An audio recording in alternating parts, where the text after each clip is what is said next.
আসসালামু আলাইকুম। আশা করি সবাই ভালো আছেন। আলহামদুলিল্লাহ আমরাও ভালো আছি। তো আজকে আপনাদের সাথে শেয়ার করব বিরিয়ানি রান্না করব।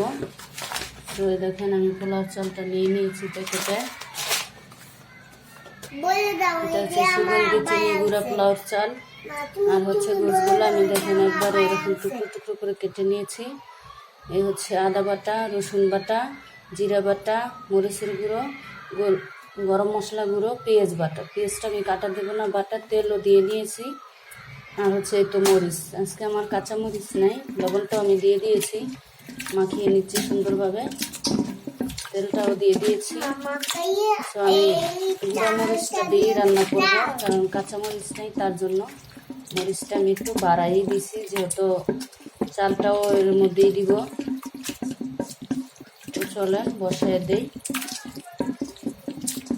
মেখে এখন আমি বসিয়ে দেবো। তো দেখেন বসিয়ে দিলাম, কারণ এখানে আমি আধা কেজির মতো গরুর গোশ নিয়ে নিয়েছি। একবারে ছোট ছোট টুকরা করে নিয়েছি, বিরিয়ানির জন্য বসিয়ে দিলাম। আর হচ্ছে আধা কেজি গোশ, আধা কেজি চাউলই আমি নেব। হতে থাক, তেজপাতাটা আমি পরে দিয়ে দিব। আর গরম মশলাটা সব গুঁড়াটাই দিলাম। তো দেখেন আমার গোশগুলো কষানো হয়ে গেছে। আর এখানে আমি তেল সবজি সহ নিয়ে নিয়েছি। তাহলে হাড় নেওয়া যায় না, কারণ হাড় বড় বড় আছে, টুকরো করে তো আর হাড় কাটতে পারি না, যার জন্য আমি হাড় নিয়ে নিই। তো এখন আমি সিদ্ধ হতে পানি দিয়ে দিব। এই তো সিদ্ধ হয়ে গেলে তারপরে আমি এর মধ্যে চাল দিয়ে দেবো। এখন আমি চালগুলো 1 কেজি প্যাকেট করে অর্ধেক নিয়ে নেব।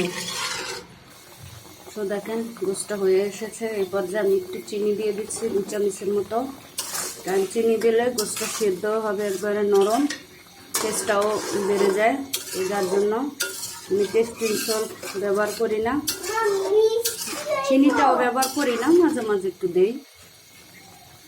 ঝোলটা টানুক, প্রায় সিদ্ধ হয়ে আসছে, টানলে চালটা দিয়ে দিব। তো দেখেন আমার কষানো হয়ে গেছে, একবারে রান্নাটা হয়ে গেছে, ঝোলটা ঠিক হয়ে গেছে। এখন আমি ধুয়ে রাখা পোলাও চালগুলো দিয়ে দিই, দিয়ে কিছুক্ষণ ভাজা ভাজা করে নেড়ে চেড়ে পরে ধুয়ে দেবো। তো দেখেন আমি এরকম 2-4 মিনিট সুন্দর করে ভাজা ভাজা করে নিয়েছি। এখন আমি দিয়ে দিব বিরিয়ানির মশলাগুলো, আমি গোলায় রাখছিলাম সেটা নেড়ে চেড়ে নিয়েছি। এখন দিয়ে দিব 1 কাপ পরিমাণ দুধ। এখন নেড়ে চেড়ে ঝোল দিয়ে দিব। এখন আমি ঝোলটা দিয়ে দিব। আর হ্যাঁ, ঝোলের সিক্রেটটা আপনাদের বলি, নতুন রাঁধুনি যারা আছেন, পট মাপার থেকে আপনি এইভাবে করে পানিটা কম দিবেন প্রথমে, তারপরে যখন দেখবেন এটা শুকিয়ে গেছে, মাঝখানে ফাঁক করে পানি লাগলে আবার একটুখানি দিয়ে দিবেন, দিয়ে ঢাকা দিয়ে দিবেন, দেখবেন এমনিতেই হয়ে যাবে। আর এতে করে আপনার পানিটা বেশি হবে না, চালটাও ফুটানো থাকবে না।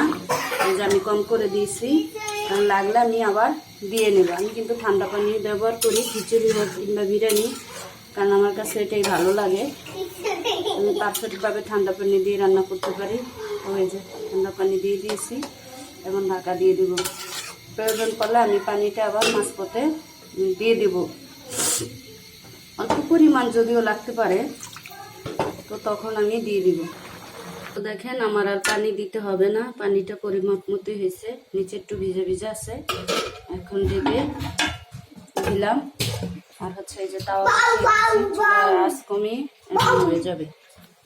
তো দেখেন কত সুন্দর পারফেক্ট হয়ে গেছে আমার বিরিয়ানিটা।